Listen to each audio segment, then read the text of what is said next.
till now, we have understood about the landing pages. We have understood how the different kind of audience can be approached, maybe through webinars, through different offline channels, but we'll keep our focus on the marketing channels. Now, today I would like to introduce the concept of funnels to you. For this, I have sought the help of this particular website to get a very good image. I was looking for an image and I found this very useful image here. Let me share this with you.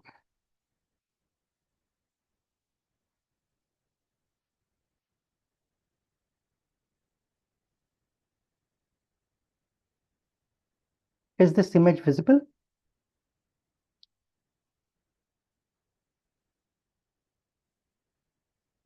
Is my screen visible? Is the image visible to anyone? Yes, sir. Love, great. So RFs is essentially an excellent tool in marketing, and we'll explore when is the right time to use this, or we can work in an organic fashion as well. Now, here what we are looking at is called a marketing funnel. At the top of the marketing funnel is the audience, and this is the different levels, the different colors which we see over here. It essentially denotes the different temperature of the audience. During the previous lectures, we had studied about the temperature, meaning to say there were cold audience, there were lukewarm audience, warm audience, and there were the hot audience, right? The difference, just to help recall, the cold audience were someone who were actually not at all responsive to any kind of our product approaches to them. Whenever we pitch to them, it doesn't matter to them, right? That's the cold audience. Then there is a warm audience, which says, okay, it gives a slight patient hearing for us, maybe for some time, and then carries on with their regular work. That's the warm audience. And then there is the hot audience who actually are interested to listen to our product and purchase our product or try out our product. So the needs naturally, which means the needs are not very impressive, not very important for the cold temperature audience. The needs may be slightly important for the warm audience, and the needs are actually super important for the cold audience for our product. Now, shall we leave this, let's say for the first time, once we are launching our product, naturally people would not know about our product. So mostly the people will be cold. This is the natural expectation. This should be the natural expectation from the startup, or even for a new product from a big company also, if it's very innovative, right? So people would be cold. Here, while I am at it, I would like to share another beautiful concept. I think I should be able to find this graph. Early adopters graph, early adopters to late adopters graph. There's this famous graph actually in a book. I could see this. Lovely. So let me open this.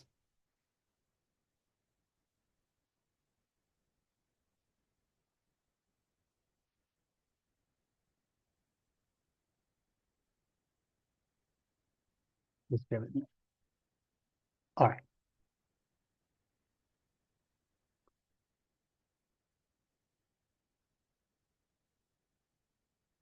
So this is the product adoption curve by the market, by the people in the market. Whenever a new product is launched for the first time, there is this innovators who have innovated and brought out a product at this stage. And there will be very few people who would be ready to try out this new product. Very simply speaking, you guys are looking, for example, right now at an AI. Right now, I had seen the AI when it was 22 years back when I was in college, roughly around your age. That time, people were doing the research, and while selecting our BTech project, many of the kids even went for the BTech project. But the focus of most of the kids was on the telecom side, on the application side, web application side, so networking side. So our dream companies were not any AI companies. Our dream, because there were not many AI companies in the first place. Our dream companies used to be the Cisco's of the world at that point in time, right? Very few people adopted it. In today's date, for example, coming to speaking of technology, quantum computing is one such area wherein it's in early stage of innovation. A lot of work is being done. At the same point in time, if you are following up your NVIDIA CEO, you may be hearing some news which sometimes he discourages, and the very next week Microsoft comes with an amazing product on quantum computer. So it's going on in a very, I would say, disrupting phase over here, and very few adopters are here. And I am actually one of them. So I am actually started to work in my small capacity with the quantum computing. So very few adopters you will find at this place, because they are hesitant. They are not very sure that the future is there of the product or not. How effective would the product be? How scalable is the product be? Right. So very few people would take the risk. One thing which you can see, for example, a few years back, I am sure you guys were conscious enough to have realized this. When the EVs were launched, electric vehicles, very few people adopted it. Very few people, because there was this risk that how will we charge our vehicle? If I'm going on a long trip, if the charge goes off, how to charge it, where to charge it? I'll be stranded on the highway. What if any kind of a blast happens? Which the scenario happened, in fact, in few scooters and a car, I guess. And this was further created doubts in the mind of the people. So there are still very small amount of early adopters. Till last year, I can say that very small amount of early adopters were there. Now this number is increasing. Then comes the phase of early majority, when a lot of people come. And by the way, this is a bell curve. Are all of you aware of the bell curve? Anyone who is not, I am happy to explain a bit more on the bell curve. It's very important. Any of you who is Sir, not aware on the I'm bell not curve? aware. Sir, I don't know, sir. Very Please tell good. me. Thank you very much, Yara. I really like when you guys say that you're ready to learn. The bell curve is like this. So this is like in the temple you would have seen a bell, right? So let me just quickly see. Temple church, you'll see this bell, right? Now the bell curve, the name of the bell curve came from this kind of a shape itself. This kind of a shape. So this does look like a bell, right? Now this is the top, this is the base, and here you will have that ghanta kind of a thing. Now what the bell curve says is that if you start from the top here, around I think this percentage was 65%. So till 65% of and this is about standard deviation. When we say that, okay, so let me touch a bit on the standard deviation also in a simple to understand way.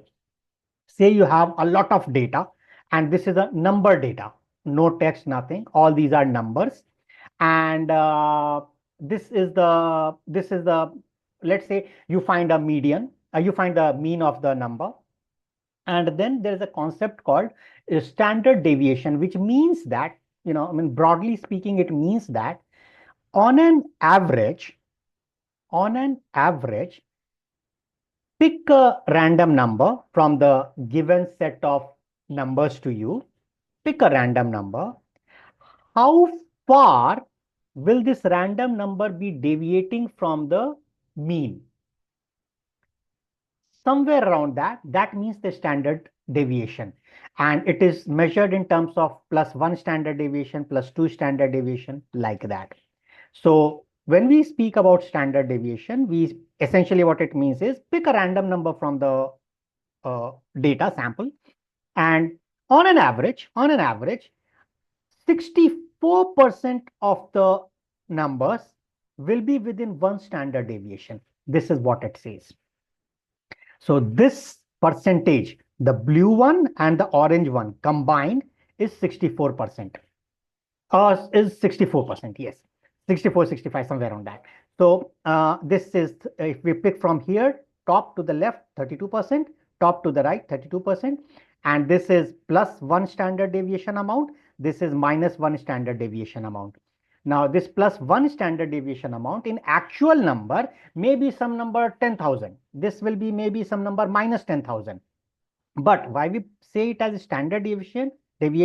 Because this actual number, we are not measuring the actual number. This actual number, the actual difference may be 10,000, maybe minus 10,000. But when we speak about a very large level, the broader level, then this 10,000, looking at this, the entire set of numbers, this 10,000 comes out to be a standard deviation, one standard deviation.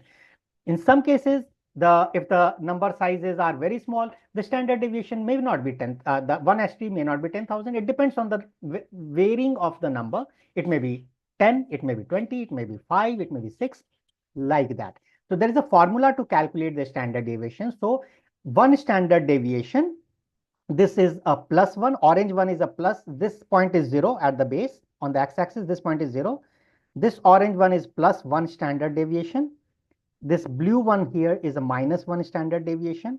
This blue is slightly dark greenish one would be minus 2 standard deviation. This one would be minus 3 standard deviation. So this is how we say that, okay, this is used to measure the variance, the variety. How varied are the numbers from the center? So from the center, we say that 32% on the right and 32% on the left, meaning to say total 64% numbers are within one standard deviation. And on a large scale, on a large sample size, this is a fact. This is a very interesting fact. And this is true for most of the data samples across the world, my dear friends. So this is, just have it at the back of your mind. It may help you to make some critical decisions at some point in your time in your life. So remember this bell curve. Looking at a large sample size, bell curve should definitely hit your mind. All right. So this is one standard deviation. Coming here, this is minus 2. This is minus 2. What is now the thing which we are trying to look at is this, that from the center, including this blue and orange, 64% of the data will be within one standard deviation. This green and slightly, this is on the right side, it is not demarcated, but this green and this slight reddish thing, there will be within 2 standard deviations, you will find 95% of the data. And within 3 standard deviations, you will find 99% of the data. So what this graph is trying to tell us is roughly that the early adopters would be comprising hardly 3 to 4%. If the entire 100 people are given to try out a sample for price or for free, maybe 2 to 3 people will be ready to try that out. Once the success reaches somewhere around 5 to 6%, somewhere around 30%, sorry, somewhere around 30%, the graph starts to rise, and many people start to adopt now. And last 4 to 5% are always the laggards. You will always find people who will be the last adopters. This could be the case of EVs, case of AI, case of quantum, whatever. I mean, pick any product, not just technology. Last 5% are called the laggards. And there is this book called The Chasm. I think that was the name. Chasm and Crossing the Chasm. Yes. Yes, this is an excellent book from where, yeah, this is the curve which is there at the top of the book also. Excellent gentleman, actually. Superb knowledge. I think, yeah, this is the book which I had. Yeah, this is the book. Actually, this is the one. Right. So, So here, crossing the chasm, what this means, what this tries to imply, just bear with me, is I'm trying to open this graph, this picture.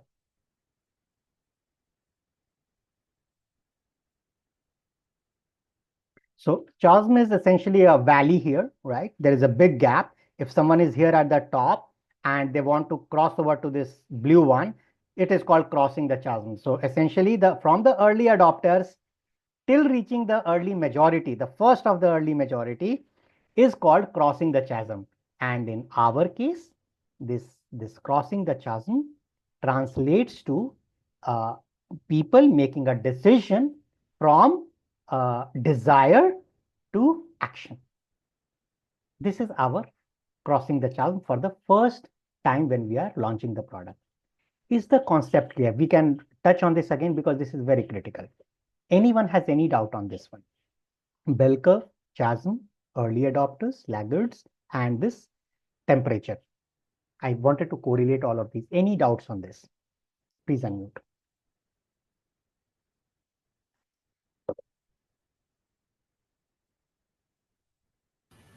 Sir, Rakesh here.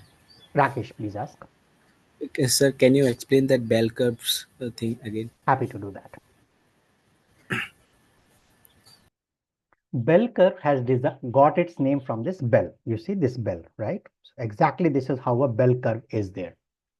Now, when we look at a bell curve, what is the use of a bell curve?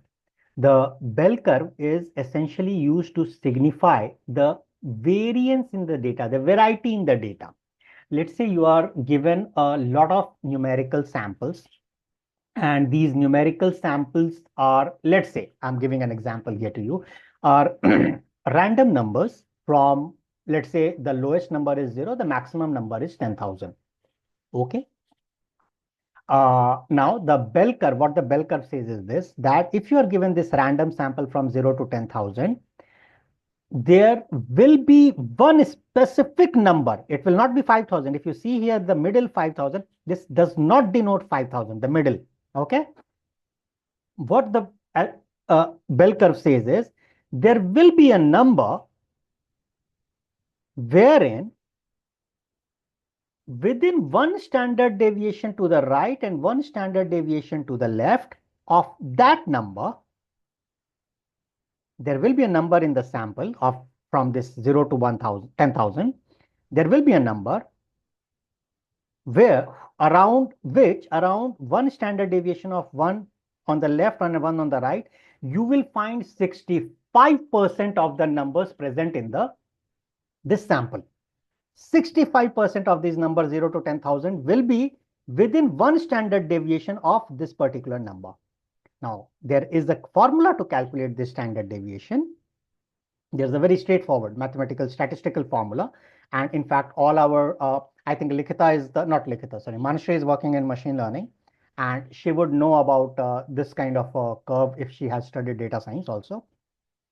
So it says that it uses a statistical formula for you and me, in simple terms. Let's say if we using that formula, we get that number, that standard deviation, then we will say, let's say that standard deviation is 400. And let's say this number is 8,000. So what I am saying is that within 8,000 minus 400, which is 7,600, and 8,000 plus 400, which is 8,400. Within 7,600 and 8,400, 65% of the sample are there. So let's say we have been given 10,000 numbers between 0 to 10,000. Okay. Or let's say we are given 1 lakh numbers between 0 to 10,000. Then between 7,600 and 8,400, you will find 65% of 1 lakh numbers, means 65,000 numbers are lying here within one standard deviation of this 8,000. And there is a formula to calculate this 8,000 also. Does this bring some clarity? Yes, sir. Glad. Any further questions? Understood, sir. Great, Prajesh. So we understood about the crossing the chasm, right? And the chasm was here because we came across this concept of bell curve. From the bell curve, we understood about standard deviation, and from that we used to translate it to the temperatures, the early adopters and all that, and that we used to translate to the temperatures. And from there comes the concept of marketing funnel. All right. Marketing funnel could also be, there are multiple ways to explain the marketing funnel. One, which I described just about this crossing the chasm, is one way to explain the same marketing funnel. Once I explain this entire thing to you in entirety, you will understand that there is small difference between the two explanations, but largely they denote the same concept. Now, let's take a look at this marketing funnel.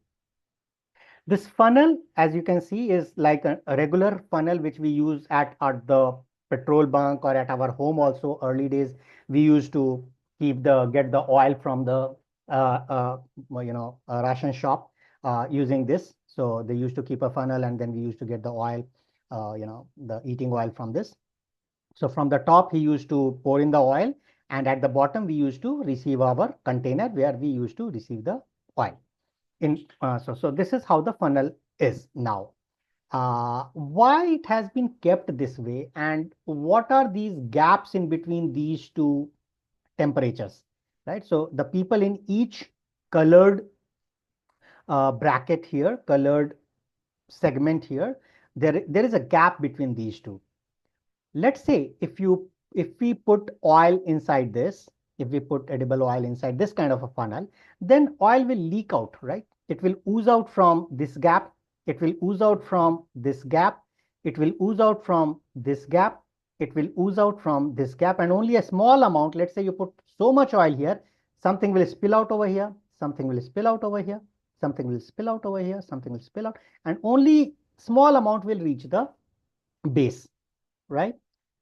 This is how actually a marketing psychology works, and that is the reason why marketing people, marketing managers, which you will be becoming sooner, you have to understand this concept thoroughly in your mind, that if you are pitching to 100 people here at the top segment, please listen very carefully. If you are pitching the product for the first time to 100 people over here, the next level of interest which is exhibited by the people will not be 100. It's not 1-to-1. It's never 1-to-1.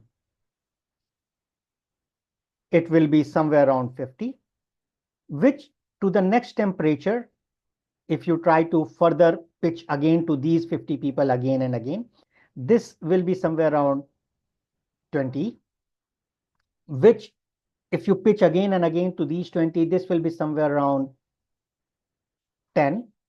And finally, 2 people are the people who will actually be the hottest temperature guys who will be purchasing from you. So when you send, what this roughly means is, say we are organizing a webinar, you send an invite to 100 people. There is a chance that if you are lucky, there is a chance that 30 people attend.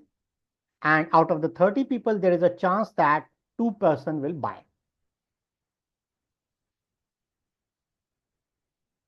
As a marketing manager, as a marketing guy, our job is two-folded. Our job is, okay, so let me ask this, in fact. So now, what is the job when someone hires us in marketing? Even, for example, if I'm spending my also time, valuable time with you, uh, uh, why am I spending this? My whole idea now, after training everything, is to reach here, right? Is to reach here. So any marketing company which hires you, they want this to be maximized. Is this clear? They want this to be maximized because this is the gentleman who is going to give me money. Rest all is a cost to me. Only he is the revenue to me. So my question to all of you is, how do I maximize this? Please unmute yourself, anyone, and please speak. This is let's brainstorm a bit. Yeah. Anyone?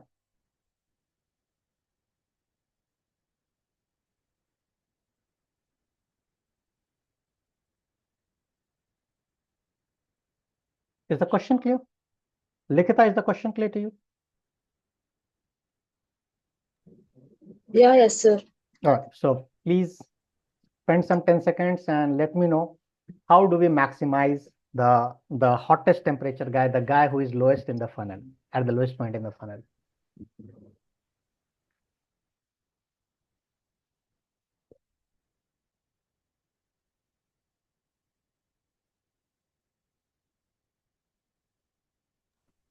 Yeah, sir, I think maybe through IMC communication of marketing, maybe we can able to maximize the What is an kind IMC of, communication? That's an interesting word for me also. so integrated marketing communication, sir. Integrated marketing communication. And how do you define the integrated marketing communication? Sir, by the IMC, we can able to, So what is IMC actually? I mean, how do you implement an IMC? sir, IMC is basically used for making a kind of decision strategies to implement kind of the things to, I mean, like to boost the business, sir. It is Got it. kind of So the are new way you, of marketing. sorry, It's a kind of new way of marketing funnels. are you referring to the omni-channel marketing? Yes, Omni-channel sir, communication? definitely. But omnichannel was both online and offline. Nowadays, people are so many businesses working like that only, sir. Thank you for For educating me. example, Lenskart was doing well in offline, in online as well. Thanks for educating me. Actually, in fact, integrated marketing communication is a very marketing term, and I was not aware of it. I'm going to work on this actually to understand what is this integrated marketing communication. And if there is something, I'm sure this is very valuable. I'm gonna discuss more on this in the next classes. I'll work on this. Okay. So yes, as you were mentioning, communication by increasing the communication part. Yes, I agree with you. Think more a bit, everyone. Yes, you're on the right track, Anvesh. For sure, you're on the right track. Think a bit more, everyone.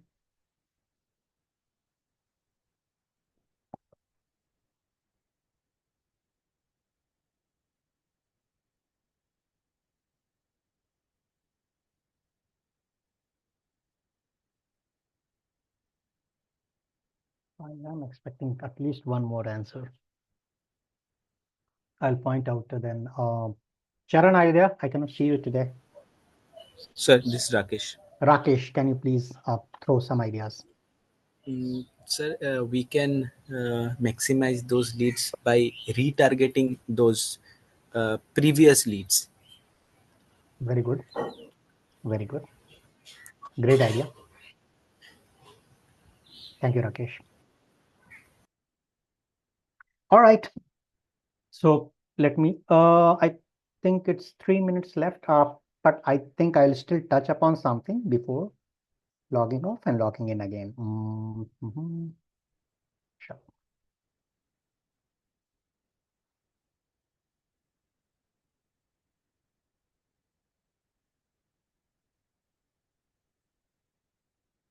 Okay. The what we can do is there are two things which immediately come to the mind, and our guys have definitely touched upon very critical aspects, the communication part and retargeting part. Retargeting is again a part of more focused communication. Yes, so that's also correct. So two ways easily, I mean, as you know, I can think of to optimize this is to increase this. Gentleman who is who is ready to buy our product. Two ways to do that. First, for 100 people, if 2 are getting converted, I will increase my outreach from 100 to 1 lakh. So increase the size, the top of the funnel over here. Clearly one idea. Second idea, for each 100 person, instead of 2, can I increase it by 3, by 1 more? Can I have 3 people over here? That is called optimizing the funnel. So one is increasing the funnel audience, increasing the funnel size. Second is optimizing this funnel, the entire funnel. And at different points, places, different stages, I keep optimizing such that by retargeting, as he was mentioning, by the increasing the communication channels, by having contents which are already creating, I'll be touching upon on them. So by optimizing this funnel, we can certainly increase this number. So these are the two ways using which we can increase the revenue. So let's log off and log in again, and we'll continue the discussion.